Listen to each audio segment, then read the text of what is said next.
what I was trying to say. Thank you, thank you, thank you for the warm welcome, and thank you for being here in person and online.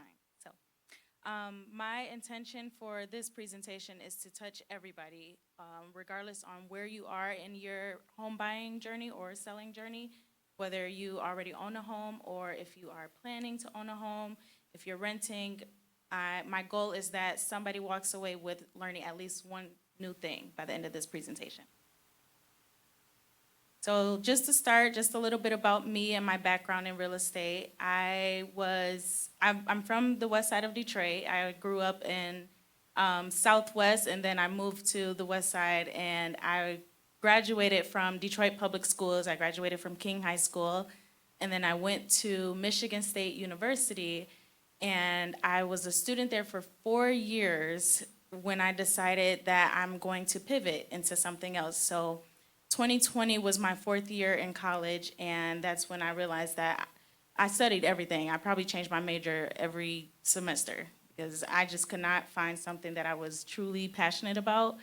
And then when COVID hit, that's when classes went online, and I realized maybe this is a good opportunity for me to reconsider what direction I want my career to go or where I see myself growing as a person.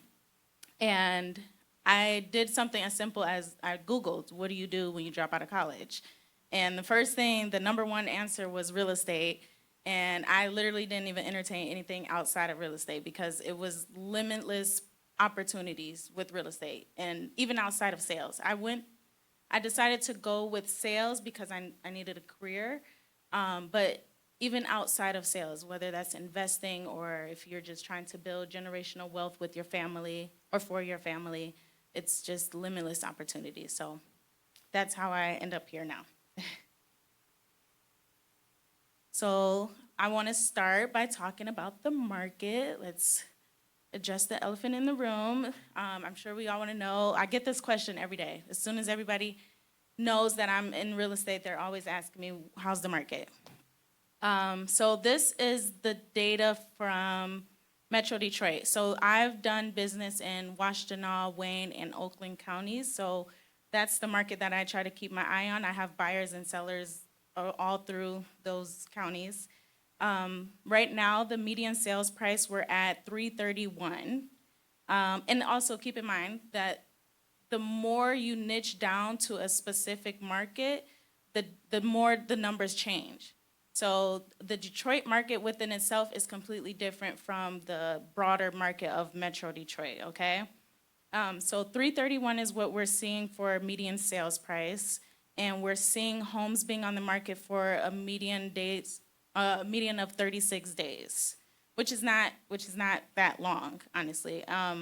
And so prices, if you look at this 4.4%, that just says that the prices have gone up 4.4% from this same time last year. And as for the days on markets, days have been sitting on the market for 8.9% longer since this time last year. And is anybody familiar with, has anybody taken economics like in high school or in college? Okay, good. So are we familiar with the law of supply and demand? Okay. So the months of inventory tells us how long it takes. So with all the inventory that we have right now, it's taken us about 2.7 months for all of our inventory to be sold. And a healthy balance is 5 to 6 months. So this is telling us that we are still in a very strong seller's market, which means that it is still very competitive for buyers right now, right? So based on all of this that I'm seeing and that what I'm noticing, the trends, based off of the trends, prices are still going up. Although we are still seeing a little bit more inventory, we are still in a seller's market. So it is still very competitive. Okay, so we're gonna start with the buying process. Starting with, I wanna address renting, the difference between renting and owning, because I know a lot of us are still renting, and I wanna talk about the differences. So with renting, the way I usually describe the difference is renting is convenient. It's convenient. It's less money up front. It's more flexible. You can break your lease in like a month and be able to move. Whereas compared to owning a home, you have to plan financially. You can't just move out and then be mortgage free. So with rent, it's a little bit more flexible. Again, it is lower upfront costs. And then another thing where a lot of first-time home buyers struggle with the transition of not having a landlord. I know for me, when I'm renting, I call my landlord for everything. Like if the battery goes out on my smoke alarm, I'm calling my landlord. So as a homeowner, you're responsible for everything. You don't have a landlord to call. So that's kind of the big transition that I'm noticing a lot of first-time home buyers are struggling with. However, on the other side of that, you don't have as much control when it comes to renting. So like I know for me, when I moved out of my apartment, I had to cover up all the holes in my walls because I want to get my deposit back. If you paint, you can't paint your apartment whatever color you want. You have to stay within the boundaries of what the landlord has given you. And as a homeowner, you have that control and that stability to where you can do whatever you want to your house. If you want to paint your house purple, as y'all can see, my favorite color is purple. You have more control. And also the stability. I know with renting, the landlord can increase the rent whenever.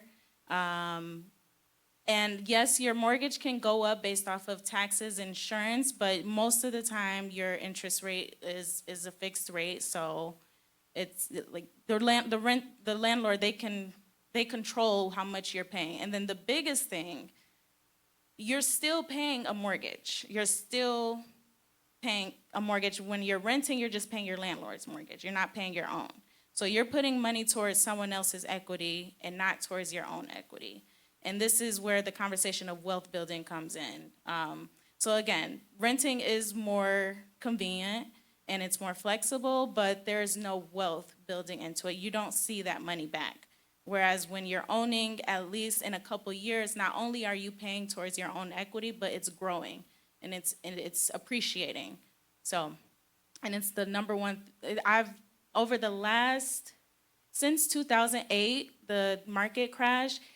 I know a lot of times we've been dancing around the conversation of the market is going to crash again, but we just have not seen that.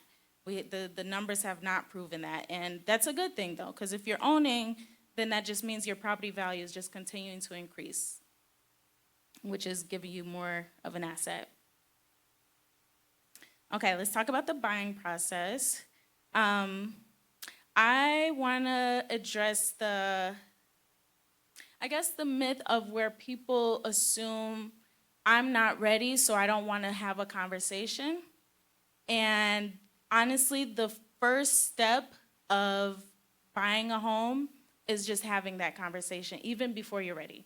Because honestly, you're not even gonna know if you are or aren't ready until you have that conversation, because most of the time you are more qualified than you would think. A lot of times you think you're not qualified because you don't have enough money saved, or you think your credit is too low, but you really don't know what steps to take, or you really don't know if you qualify. But even if you don't qualify, we don't know, okay, what steps what steps do you need to take to be qualified? And these are questions that can be answered before we even get into the home shopping doesn't start until months after the initial the consultation, or at least it can start. So I've had it's 6 steps, but these 6 steps are over a span of months, and that initial consultation, like I said, can be months. I always say have your consultation 3 to 6 months before your move, because that way you're in a position to where you can start planning financially. Again, going back to the last slide about renting versus owning, it does take financial prep, but we don't know what to prep for until we have that conversation. And then once you have the conversation, then we get into the pre-approval process where you are connected with the lender. And luckily, we have Jamal here from Rapid Mortgage Loans. If y'all have any financing questions, he's available right here. So, so yes, the pre-approval process. I don't do showings without the pre-approval for a couple different reasons. The first one is because I think it's important that you know your numbers before you fall in love with the house. It's been too many times where, and I have done it earlier in my career because I was just excited. Like, somebody want to buy a house with me? Come on, let's go look at some houses. And I'm not getting them pre-approved, and then we'll find something. And then when it came time to write an offer, we have to get that pre-approval in order to submit the offer. They wouldn't qualify. And now we're all devastated because we fell in love with this house and they don't even qualify. Now they gotta wait months and months. So it's time wasted and it's emotional too. Once you realize that, dang, I just put all this emotion into finding a home and I can't even get it yet. So it's very important that you don't skip the steps. Like, you have to have the pre-approval first. And then the home shopping. The home shopping, so step 3 and step 6 is probably the most exciting part of the entire process. The home shopping specifically, because it's the most emotional. You are especially for a first-time home buyer, you're finding like you're imagining yourself living somewhere and you're finding the next place that you're gonna create memories and raise your kids and do all the things that like a home provide, all the nice things that a home provide. And everything after that is when it starts to get down to the numbers. So that's why I say that leave that emotion from the home shopping, like keep that, but you have to remind yourself that there's way more to it after that before you actually get the keys. But the home shopping is definitely the most fun part. I still enjoy it with all my clients too. And then after the home shopping, we have the offer and negotiation. So once you have found the house that you are in love with, this is when we evaluate the market together. We evaluate what kind of offers are put on the house, how competitive that property is, and based on how competitive it is, then we're able to figure out a competitive offer so that hopefully that your offer is accepted. I pride myself on getting my offers accepted, so you're in good hands. And then your due diligence period it's the period that you have to, so the home shopping, when you're doing the home shopping, you're supposed to keep your eye on everything, but there's no way that you're going to find all the things that could go wrong in a property just from the home showing. So I always tell my clients when we're doing the shopping part, this is the part where you're just supposed to be imagining, like figuring out if the space works for you. Where is your furniture gonna go? Whose rooms, is this enough rooms? Is this the location that I'm happy with? The things that you can't really change. So also I didn't mention, it's also important to have a wants and a needs list when it comes to home shopping. Because then if you don't have a clear wants and needs list and you don't know the difference, then it'll be easier for you to get redirected, and it'll get easy to be stressed out because you're feeling like you're not finding what you're looking for. So have your non-negotiables and have your wants, but I don't need it. So I always say my good rule for my non-negotiables are location, because location, you can't change that. So start there. And then another non-negotiable I would say is the layout and the size, because again, it's not as easily, you can't change that. Like paint color, that stuff you can change. Cosmetics, you can change. Like the kitchen, updating the kitchen, that stuff you can change. But like, or the big ticket items. You don't want to buy a house and then a couple months later the roof goes out. But those aren't things that you would look for in a home shopping. Those are things that, well, you can look for it, but these are things that your due diligence is also going to cover as well. So the home shopping, keep those things in mind. Like, where do I want to be? how big of a home do I need? What room sizes do I need? Um, do I need a backyard? Do I need a basement? Like the things that you can't easily change.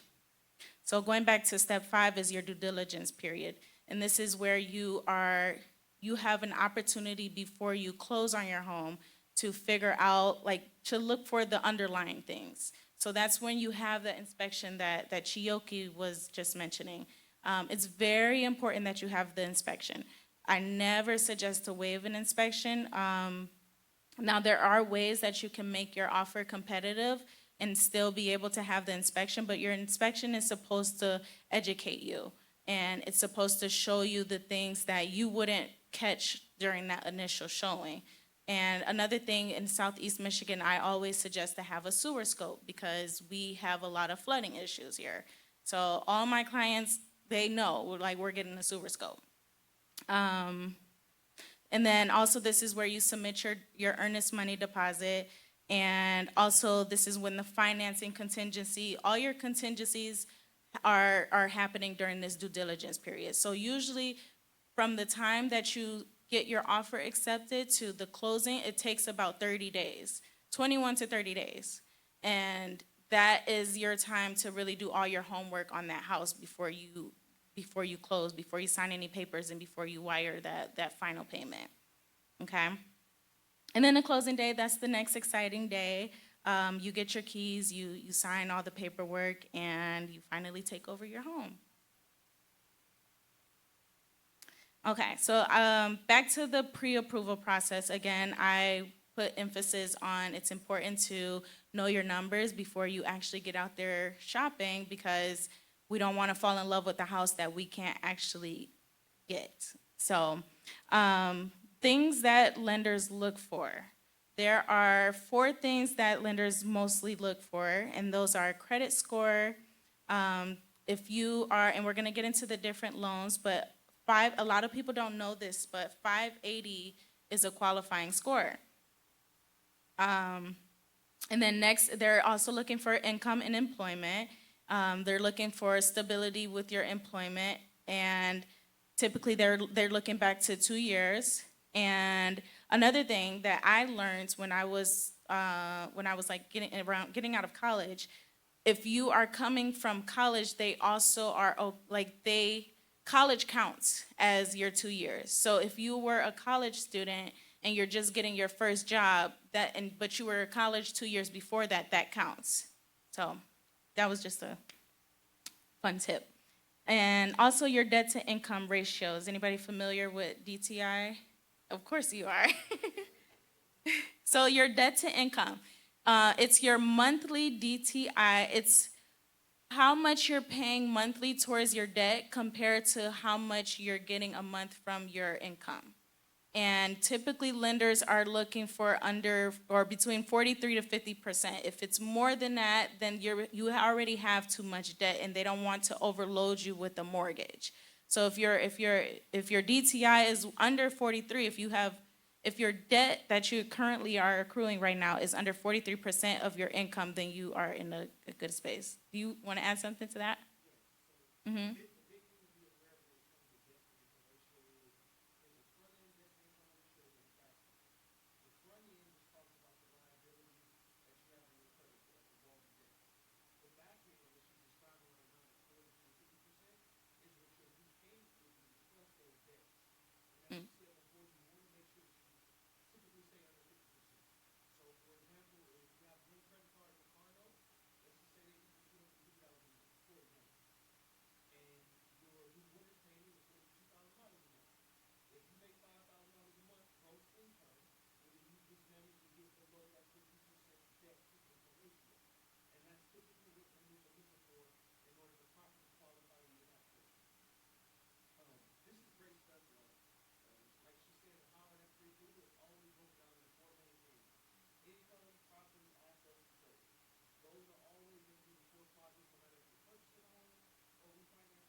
Yes. Thank you. Thank you for adding that. And then, like you said, the assets and savings too. They want to see that you have enough money for your down payment and enough to go, because your down payment is not the only thing that you're going to have to pay for at closing. You have other closing costs too. You would have title fees. You have to do prorated taxes, lender fees, commissions, and like so I say a rule of thumb for a total closing cost is your down payment, whatever that is, and an additional 3% of the purchase price for closing costs. And then, so here, now we're getting into the different loan types. There are other loan types, but these are the most common ones that I see. Conventional, you can put down as low as 3 to 5%, and they're looking for a 620 credit score or higher. And then if you're putting down less than 20%, then you would have to pay what is it, a mortgage insurance? Private mortgage insurance, yes. And then FHA is a government-backed loan, and the down payment for this is as low as 3.5%, and they're looking for a 580 credit score. And for VA loans, these are for veterans and military, people that are currently in the military. They don't have a PMI, even if they're putting down 0%. Okay, so does anybody have any questions about the buying side of things? No? Okay. So now we're getting into the selling side. So is it a good time to sell? I know the reason we don't have inventory, my guess is because interest rates a couple years ago were at 2 and 3%, and now we're at the 6, 7. So people are sitting on that low interest rate, not realizing that them having a low interest rate just means that their monthly payment is going towards their principal. It's going more towards their principal, which means they're sitting on more equity. And if you bought a house or if you refinanced a house a couple years ago, that means you are sitting on equity. And the more equity you have, the more money you can use to put towards your new house and still have a low monthly payment. So I know that's a lot. I know that's a lot to kind of wrap your head around. Does anybody have any questions about that? No? Okay. So do we have any homeowners today? No? Okay. Okay.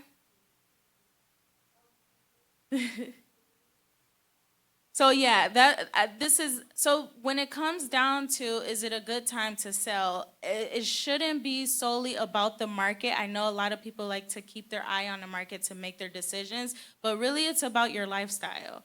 If you're just getting married, or if you're having kids, you need more space. Or if you're downsizing, if your kids just moved out and you need less space and you don't want to have to maintain a whole house anymore, you want to downsize.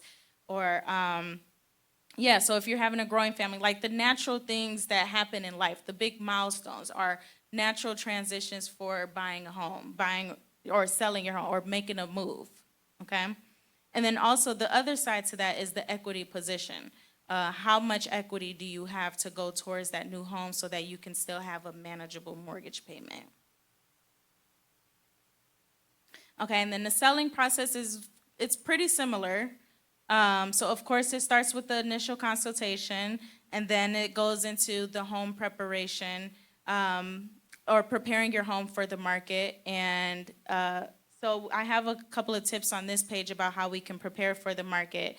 And the things that you should be doing before you list your home is a lot of people think that they have to remodel their whole home. Like you gotta do the whole kitchen, you gotta finish the basement, you gotta put all these expensive things into the home. But really it's as simple as deep cleaning. You have to deep clean, because what you want is the buyer to visualize their lives into this house. And then if there is a big thing that comes up, you can offer, there's ways that you can offer, or you can negotiate maybe some concessions or some repairs into the negotiation period. But what sells the quickest right now is having a clean home, decluttering, fresh neutral paint to make it feel airy and bright and clean. Any deferred maintenance. So if like there's like minor things like light switches are messing up, or like just little things, little nit things that you want to look out for, because what buyers see is that if they are leaving those minor things out, what else are they not focusing on, you know? And then another thing is landscaping and curb appeal. That's a big one, actually, because I have this client right now who just so happens to be my mom, and we have been looking at houses, and there has been about 3 or 4 houses that we have gone to, and she won't even get out the car because of the curb appeal. Because she's like, there's trash here. Like, we don't even got to go inside. It makes a big difference when you are intentional about preparing your home for the buyer. Then that's where you can squeeze more equity out your home when you do the prep the right way. Okay. Because buyers, they want, like I said, they want to feel like this is their home, and they don't want to, if like, again, if they feel like you are just getting by, or you're not doing the things that you should be doing to prep your home, then they can call it out easily. And the first 8 seconds. Okay. Wait, that's it? Oh, wait, let's get back into the selling process. Okay, so then aside from the home preparation is the professional marketing and launching, where I cover the photography, and we get drone footage, because this is the first impression, is online. Buyers start their search online, and we swipe quick. Even on Instagram, if you scrolling, you want something professional to kind of stop the scroll, because buyers scroll quick. And then so it's important to invest in a realtor who's going to invest in like professional marketing. It's too many times that I've seen listings on the market, like beautiful homes, and their houses are sitting on the market, not because it's not a beautiful home and a good condition home, but it's because their listing agent didn't invest in professional marketing or professional photos. They don't look good. And that's the buyer's first impression, is the pictures. And then after the marketing and the launching, we do the showings and the offers, where we host open houses and private showings. And then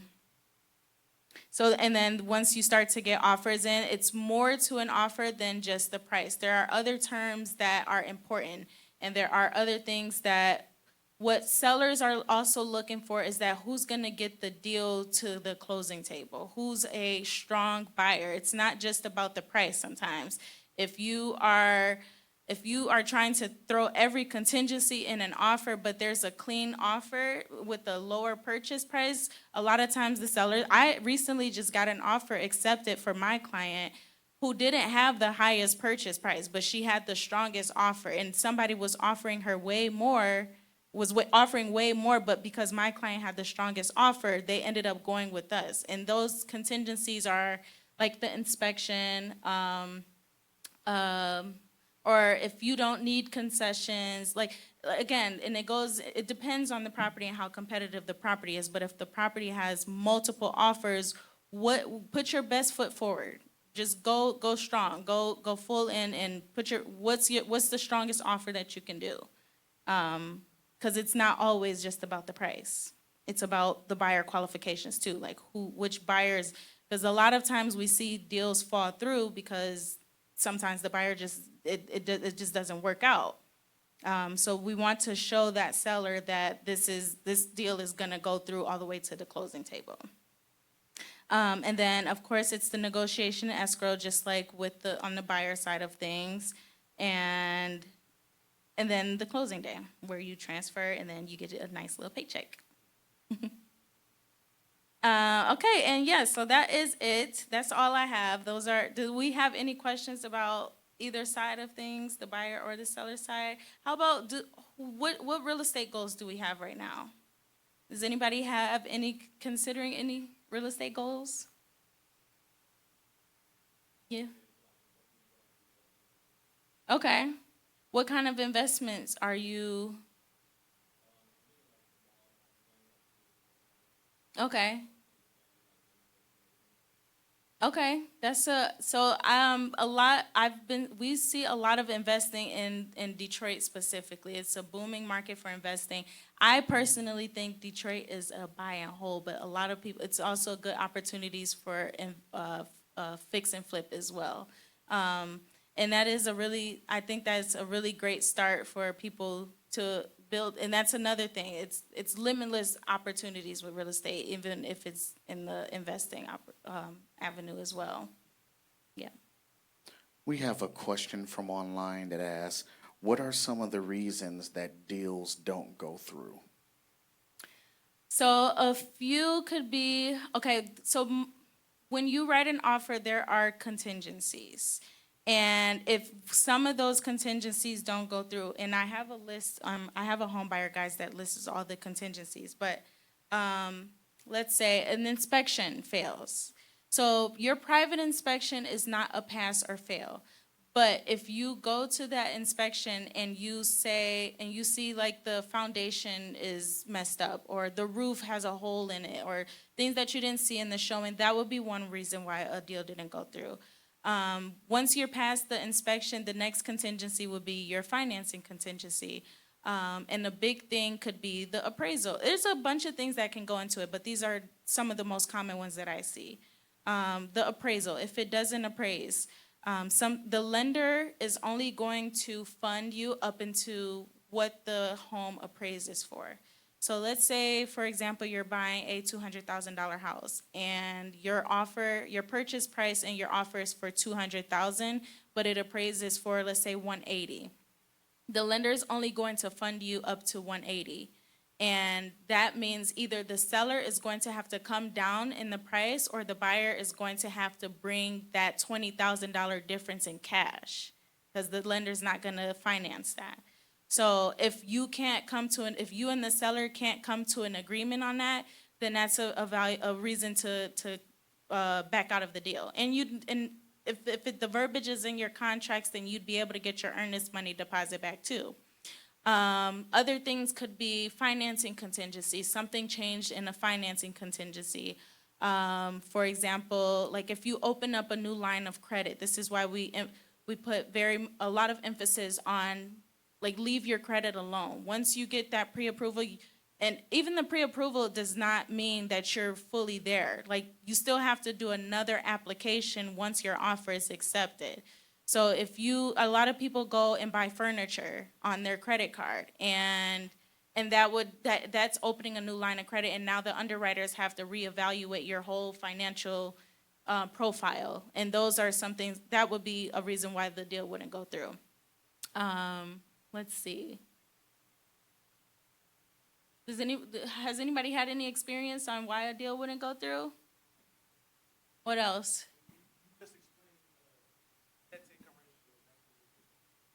Sorry. You just explained debt to income ratio, which is one that comes up. Sometimes deals don't go through with self-employed clients because they have a lot of liabilities and a lot of write-offs that they don't mention up front. Mm-hmm. That happens. You went over inspections and appraisals. Outside of that, only thing that I could see where deals don't go through is just the length of time that it takes to get done. Sometimes when people don't honor the closing date and they don't close on time, one party or the other might get frustrated and not want to do the deal anymore. Mm-hmm. That's Yeah. typically what you see. Yep. So it's really just if anything breaches the contract or if the buyer and seller is not coming to an agreement on anything. A big one is if something changes in the buyer's financing. That's a big one. That's why we say we have the pre-approval is to show that you are a strong buyer. And we can show that in your offer. And sometimes a seller wants to go with the buyer who seems like a stronger buyer more than whatever the higher the purchase price is, right? Also, that's another reason why sometimes sellers go to, if they get a cash offer, sometimes you'd get bidded out by a cash offer because a cash offer is clean slate. Like you don't have to wait 21 to 30 days to close a loan and be on the edge of your seat to see if it's going to make it to closing. Whereas with the cash offer, they can fund you in like a couple days. So just some things to keep in mind. But I do want to talk about, is there any other questions online? Yes, there are. Oh, okay. The next question is, for a first-time home buyer, what programs would be the best to look into?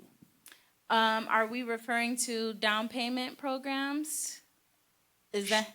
I don't know. They didn't say, so sure. Okay, because that's mostly what first-time home buyers are looking for. And FHA, first of all, the FHA financing is not specifically, it's not only for first-time home buyers, but it is a good program for first-time home buyers, or it's a good loan for first-time home buyers because it requires a lower credit score. So whereas with the conventional, a conventional takes a little bit more qualifications because if you have a stronger financial profile, then you can qualify for conventional. But FHA, being that it's a government-backed loan, it opens it up to first-time home buyers who typically wouldn't qualify. And now for down payment assistance, there is a lot of down payment assistance out there. There's the MISHDA. MISHDA, you can get up to 10,000. And then there's another Detroit program up to 25,000. And one thing that I want people to think about when you're considering these down payment assistance programs, not everything is a grant. A lot of, especially like MISHDA is not a grant. It's actually a second lien. And when you get that loan up front, you have to pay that off when you sell your home or when you refinance. So it's just another loan, but it is really a great option. It's something that I tell my clients, if you absolutely need it, then yes, we should go for it.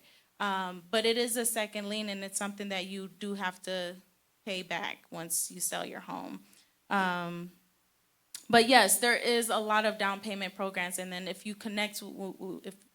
can connect you with the lender, and we can go over the different options that you would have. Next, on new builds, is it better to go with the builder finance company or with your own realtor and lending place?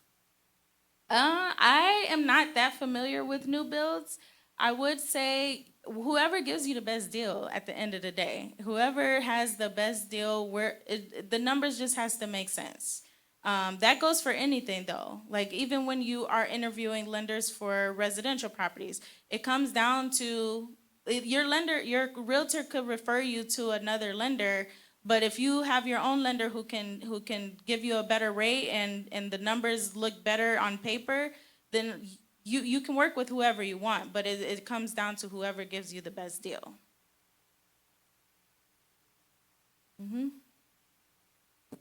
Okay. And that concludes our questions. I got a question. As a person looking to purchase a home, how often in your profession as a realtor does school districts or where the good schools come into play? You repeat the question one more time. So, as somebody who will be looking to purchase a home, in your line of work, how often does school districts play a factor in selecting a home? So that is the number one thing that a lot of people look into, because the school district, and I can give you I can't tell you like what school district is better than the other, because that would be something called steering, and that's illegal. But I can give you resources to where you can do your own research, and when you are raising kids, and when you're growing a family, your school district is very important to you. You want to make sure your kids are in the best schools. So if you have questions on that, a lot of people do consider that. That's like the number one thing. That's why I say location is the most important, because you can't change that. And the school district is the first thing that people usually go to is, well, what are the schools like in this, especially if you have kids. So it also depends, because a lot of people don't have kids and they're not thinking about that. They don't care about that. They want to make sure they buy a mall or a gym or a restaurant. So it's situational. It depends on your lifestyle and what you have going on. Last question. As somebody who's been doing this for a long time, what's the fastest you've ever got a client through the process as far as closing a loan? I'm crying. 2 weeks. 2 Just weeks? recently. Oh, okay. Okay. Yep, Jamal got Charles his loan closed in 2 weeks. So, yep, period. Very impressed. Yes. Anything else? Okay, so this is something that I'm really excited about. I wanted to offer Shiloh a promotion, and this is or a special offer. So if you're thinking about buying a house right now, buying or selling, and if you get pre-approved by May 31st, then I will be happy to cover your sewer scope. Yes, so spread the word. And it's not just if you're here, if you are a Shiloh member, and you're looking to buy a house, let's get it done. Okay, and then this was where the question is supposed to come, but it's okay. Well, thank you guys for having me. I hope y'all learned something. Also, I have this. I can share this with y'all, but I have home buyer and seller guides with way more information. I try not to make it long because sometimes I can get real lengthy. But I do have guides. If you are thinking about buying a home or selling a home right now, then we can meet up and we can go through the guides together.